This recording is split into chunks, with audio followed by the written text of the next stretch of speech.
The convening for the Data for Governance Alliance in Eastern Africa is hosted by Kenya with participation from other Eastern African countries, including Uganda, Sudan, South Sudan, and Tanzania.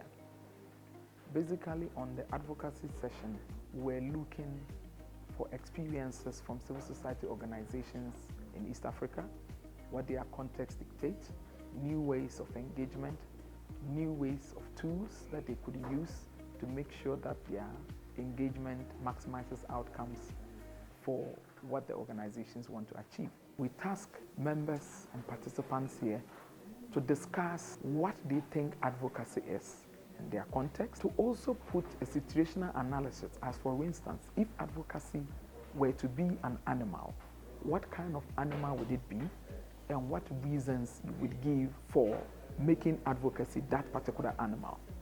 Advocacy should be an elephant. We feel that elephants behave like human beings.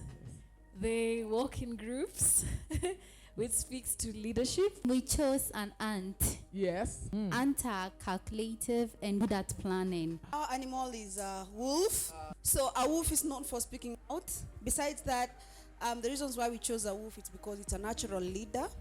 This was able to set foundational basis for deep dive discussions on how we are able to expand our potential and reach on data visualization, on communication tools, and in effect to think about how civil society organizations can continue to leverage on data with the African Union achievement of Agenda 2063.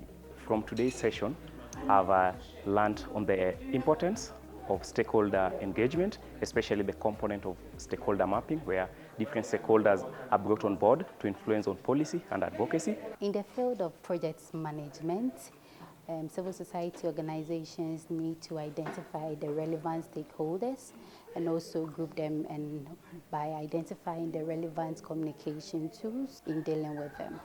I particularly loved the communication bit, where everything is put into perspective on how to simply capture crucial data in our reporting, not just in our reporting, but also in our advocacy work, and also in policy making, where sometimes we may need to simplify very ambiguous words with very simple, detailed, and packaged information that goes out there and doesn't necessarily have to demand for attention, but necessarily attracts the kind of change and traction it needs because of how the packaging is done.